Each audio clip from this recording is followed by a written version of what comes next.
Bien, Georges Marchais, nous voici presque à la veille du scrutin. Je voudrais que nous fassions très brièvement le point sur la campagne qui est engagée en fait depuis plus de 6 mois.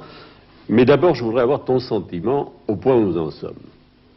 Je pense que j'ai été entendu et que le résultat positif nécessaire pour ouvrir la porte au changement est à notre portée. Je m'explique. Dès le début, je me suis désigné comme le candidat anti-Giscard.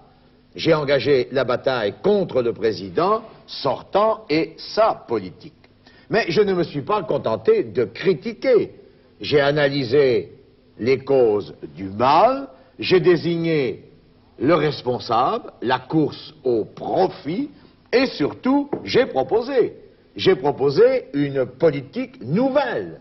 En bref, j'ai fait, moi, appel à la réflexion de chacun. Et j'ajoute que j'ai tenu le même langage de la clarté et du sérieux partout, de Lille à Toulouse, de Brest à Nancy, et du début à la fin de la campagne. Autrement dit, les électrices et les électeurs savent avec moi à quoi s'en tenir. Oui, bien, mais cette politique nouvelle, on nous objecte, c'est bien joli, mais c'est un conte de fées. Alors, oui ou non, est-ce que nous avons les moyens de cette politique? Ce que tu proposes, est-ce que c'est vraiment réalisable? Absolument. J'ai proposé des objectifs précis, chiffrés, pour éliminer le chômage, pour la justice sociale, pour le logement, pour la santé, pour l'école, pour le sport. J'indique les moyens. Je veux dire aux gens qui nous écoutent, il n'est pas vrai que notre pays ne soit pas capable de produire beaucoup pour satisfaire les besoins des gens, de donner du travail à chacun, d'améliorer la vie. La France, elle a des ressources.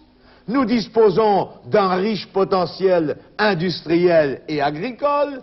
Nous disposons de gens capables de produire, d'inventer. Et le progrès scientifique et technique permet d'accroître encore les richesses. Alors l'argent, il y en a beaucoup. Il y en a beaucoup plus que vous ne pouvez l'imaginer. Il est en effet aujourd'hui entre les mains d'une minorité de capitalistes privilégiés de la fortune. Et cet argent, ils le gaspillent. Ils vivent dans un luxe insolent. Ils spéculent surtout sur l'or, sur les diamants, sur les terrains, sur les immeubles. Ils expédient leurs capitaux en Suisse, ils les exportent même à l'étranger pour essayer d'en tirer encore des profits plus importants. Eh bien, il faut s'attaquer à cet argent-là pour se donner les moyens de la politique nouvelle. Ceux qui ne le vous disent pas avant le premier tour vous mentent, ils ne tiendront pas les engagements qu'ils prennent devant vous. Alors, autre question, nos adversaires prétendent que nous serions les ennemis de la liberté. Alors, je n'aurai pas la cruauté, je n'ai surtout pas le temps de rappeler que ce sont les mêmes qui ont mené hier de sanglantes guerres coloniales et qui fournissent aujourd'hui, d'ailleurs, des chars à Pinochet. Mais, alors, ta position, notre position sur le problème de la liberté? Moi, je lutte pour la liberté pour tous. La liberté de vivre, la liberté de travailler, la liberté de penser, la liberté d'agir. Et ici, je veux insister sur une idée essentielle, elle aussi, pour sortir notre pays de la crise. Je dis qu'il faut en finir avec le centralisme élyséen, avec la dictature des cabinets des technocrates du capital. Il faut écouter les gens, il faut leur donner la parole, il faut les faire participer aux décisions à tous les niveaux. Tu sais bien, je suis allé récemment à La Courneuve, aux 4000 logements. Qu'est-ce que j'ai vu? Du béton, du béton, du béton. Point, c'est tout. Pas d'arbres, pas de gazon, pas de terrain de jeu suffisant pour les enfants. Et alors, tous les problèmes sociaux que l'on peut imaginer.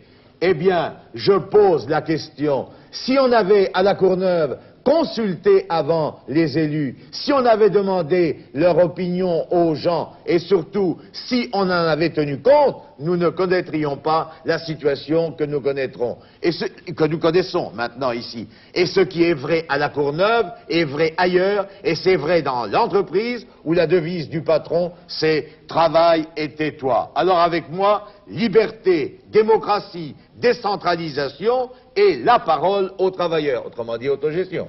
Bien, il y a nous, mais il y a aussi des autres. Alors la prospérité de la France suppose un monde en paix, des relations amicales et fructueuses avec les autres pays. Je ne sais pas ce que les gens qui nous écoutent pensent. Moi, j'ai été frappé par l'agressivité des autres candidats. Beaucoup se sont présentés comme des stratèges avec paradant devant une carte du monde, avec des taches rouges extrêmement menaçantes sur tous les continents. Je dis, ce n'est pas sérieux. Il n'y a pas de guerre mondiale depuis 35 ans, et cela va continuer. Cela va continuer pourquoi? Mais tout simplement parce qu'aujourd'hui, l'impérialisme ne peut plus décider à sa guise de la guerre ou de la paix. Le rapport des forces est en faveur des forces de paix. Alors il faut se satisfaire de cette situation? Non.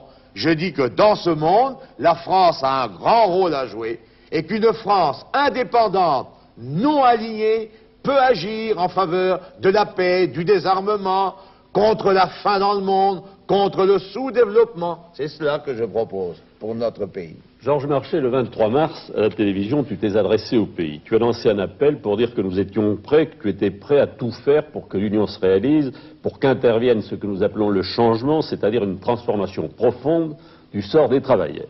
Mais en même temps, tu n'as pas fardé la vérité, tu n'as pas caché qu'il y avait un problème et que ce problème était posé par l'orientation politique de François Mitterrand, par le flou de ses propositions, flou excepté sur un point, parce qu'il refuse les ministres communistes.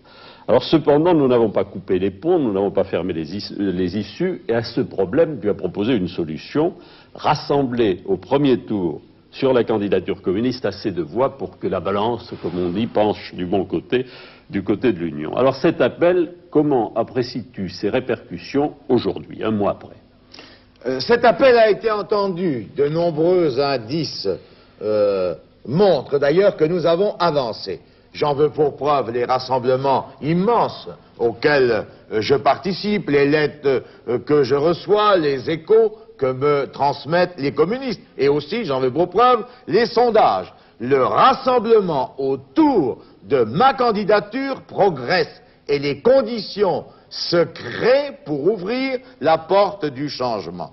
Mais le résultat positif dont nous avons besoin est donc à notre portée. Et je n'hésite pas à le dire, c'est là, selon moi, le fait essentiel de la situation à 3 jours de l'élection présidentielle. Pourtant, M. Chirac annonce qu'il sera présent au deuxième tour, et François Mitterrand appelle les électeurs de toute la gauche à voter pour lui, à s'effacer devant sa personne. Oui, mais ce sont là de petites manœuvres de dernière heure, destinées à grappiller des voix de ci, de là. À ce propos, tu me permets de faire 2 observations.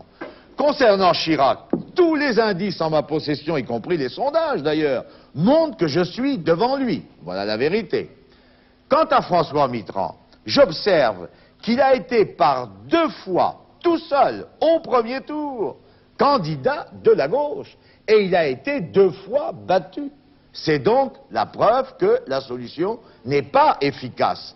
Et c'est pourquoi, quand je l'entends faire appel aux électeurs communistes, je pense qu'ils songent surtout, non pas au changement, mais à affaiblir le Parti communiste pour avoir demain les mains libres. D'ailleurs, j'observe que hier soir, il a dit les équipes sont prêtes, dans le même temps où il dit pas de ministre communiste.